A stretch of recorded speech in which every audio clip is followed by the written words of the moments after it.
Good morning, people, and welcome to the Competition Timeout. Another episode.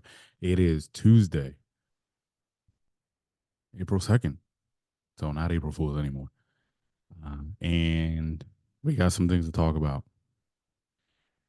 Before we get to it, your favorite part, please like, subscribe, share, uh, comment, whatever. Help us out on YouTube, Apple, Spotify, whichever you listen to. Share, like, subscribe. It will do as well. Yeah, get right into it. Monday happened, sports happened, and I watched most of it. And it's time to talk about it. Honestly, really good night. Really good night last night, as I said in our previous episode. It was a big night for the women's college basketball with the two um, Elite Eight matchups that were set to happen. And boy, they happened. Let me tell you. Great, great night. So let's get right to it. So first game up last night is the game everybody was looking forward to. Is LSU Iowa rematch of the national championship from last year. Kalen Clark and her friends against Angel Reese and her friends. And honestly, on paper going to this game, as far as talent went, LSU had that edge. You got Angel Reese, you got Flodger Johnson, you have Haley Van Liff, you have Anissa Morrow. Like, compare, honestly, if you're being honest, if you compare it to Iowa's supporting cast, it's night and day. Not saying that those girls don't have talent next to Caitlin, but I don't think there's a girl on that team that at least can match what Johnson can do, skill set and all that. But Iowa came out hot. First couple of minutes, training threes. They were hot from the outside, not just Caitlin. The girls chimed in. LSU had to call the quick timeout. Uh, uh, you know, look things over, and they got it together. They even got a lead, and I believe at half it might have been tied or they were up one or something. But anyway, what a game! Caitlin Angel Reese had 17 points, 20 rebounds. She had a double double. She ended up falling out at the end on a charge that was called. It might have not been a charge that was caused by Kim Martin.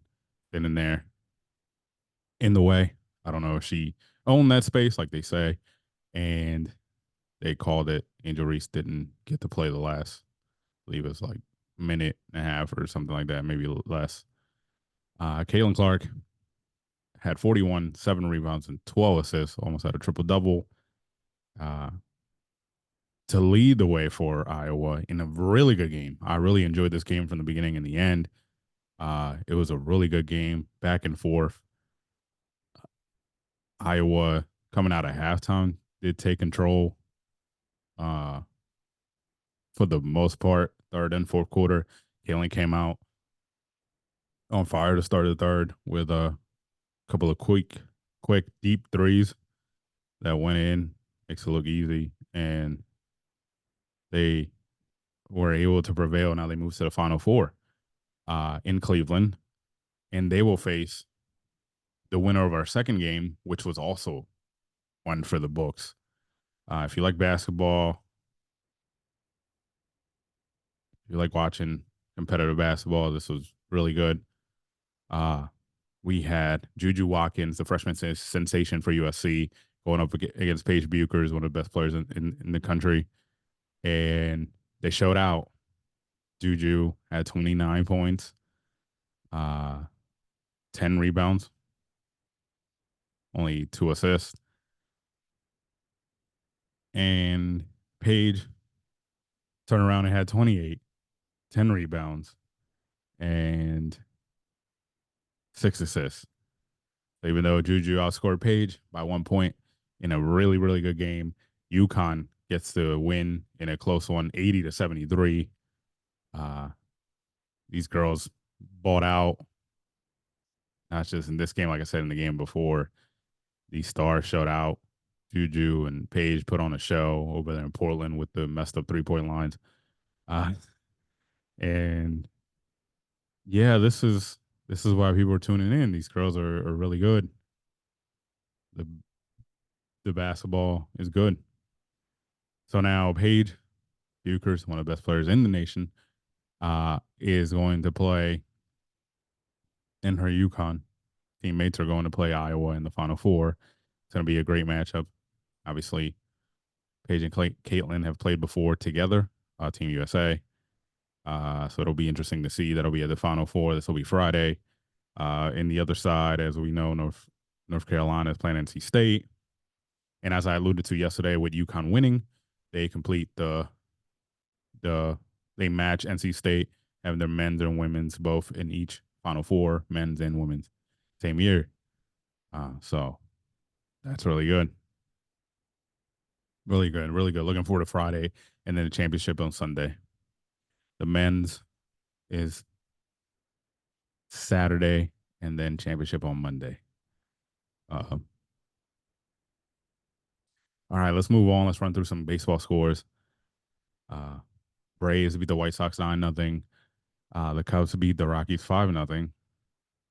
Pirates beat the Nationals 8-4. Pirates are 5-0. I know it's early. They played the Marlins and the Nationals. So Orioles win 6-4 against the Royals. Angels beat the Marlins 7-4. The Reds beat the Phillies 6-3. Rangers beat the Rays 9-3. Tigers still undefeated 4-0. They beat the Mets 5-0. Mets struggling 1-4. Astros finally get a win against the Blue Jays 10-0. Red Sox beat the A's 9-0. Mariners beat the Guardians 5-4. The Yankees take care of business again in Arizona 5-2. Cardinals beat the Padres 6-2, and the Dodgers beat the Giants 8-3. Yeah, not much to talk about yet. It's only been the 5th game for a lot of teams, 6th game for the Dodgers or 7th for the Dodgers. There was a no hitter by an Astros player, Ronel Blanco. I started to realize something that I didn't want to admit, that like no hitters are becoming less memorable, because like I should have let off with that and I didn't. I knew it happened, but yeah, it's part of the Astros winning. Ronel Blanco pitched a no hitter. Those 5-0 wins is first time for the Yankees since '92, and yeah, injury news already. Uh, Josh Josh Jung from the Rangers, third baseman, fractured his wrist when he got hit by a pitch. So that's gonna be tough for them. Depends how long he'll be out, and we'll see there. And Blake Snell set to debut for the Pirates next week. So yeah. NBA scores. Not a lot of action going on. I think the biggest game where Devin Booker went off and had 52 and 9 assists, as the Suns beat the Pelicans 124-111. As we know, I think the Suns are playing to get in. Well, to stay. Well, they're battling with the Pelicans for the 6th seed. That's why that game was important. And Booker showed up and he went off. Nothing else. Minnesota clinched a playoff berth. That was difference compared to yesterday. Not anybody in the East. Nobody is really moving the needle there for clinching yet, but I'm sure it'll come soon with teams only having like 7 to 6 games left. The Bulls did clinch a playing berth, so they will be in the playing scenario at some in some sort of way. So yeah. Anyway, but yeah, guys, that is most of what I have today. It was, like I said, it was a great night for women's basketball. Really, two really good games, and I hope they continue it next weekend. Tune in as usual. Ferdinand Mac is going to be a day delayed. My partner Mac is out of town, and if you've been watching, you know why. Uh, the Roman Nando show will probably change the dates as well. But just look out for that on the channel, on the pages. We'll have that up for you. It is WrestleMania week here around where I'm at, and it's exciting if you're into wrestling. I've been, you know, cooking up some things that you might bring that to life. But anyway, um, enjoy the week. I should be back Friday to preview the weekend, obviously, and just keep watching us on the channel. Share, like, subscribe, do all that, and thank you for all the love.